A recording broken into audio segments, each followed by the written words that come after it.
because I like vengeance. You know, I was never a prosecutor, but I went to law school because I thought that's what I wanted to do with my life. I'm fine with vengeance, and I hope to see it exacted on the perpetrator of this crime.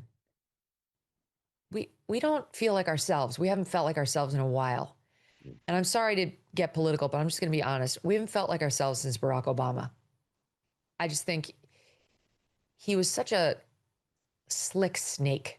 You know, he was this affable guy who was like wearing good suits and looked the part and sounded the part and dressed the part, but was so divisive in his messaging. The left, they look at you like when you say this, they don't know what you're talking about.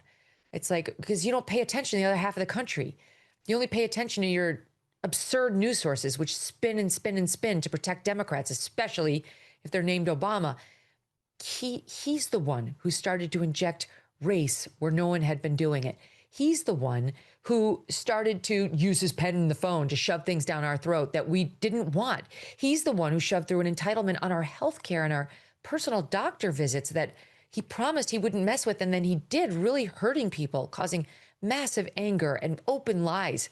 He never missed an opportunity to twist the knife on the racial issue. He would do it subtly and in his own way, but it was very clear what he was doing.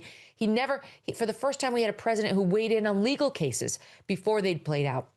We never did that. That was a taboo that had never been crossed before him. And Donald Trump was the reason Barack Obama, reverse that. Barack Obama was the reason Donald Trump came about, that he was born as a political figure. They say Trump's divisive. He was the antidote. He was the answer to the divisiveness of Barack Obama. And we just haven't felt like ourselves for years now.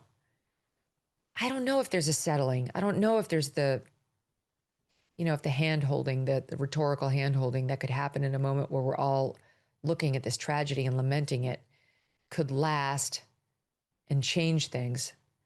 But I have to hope for it because, again, I have children who need to live here, who need to grow up here, who need to stay here.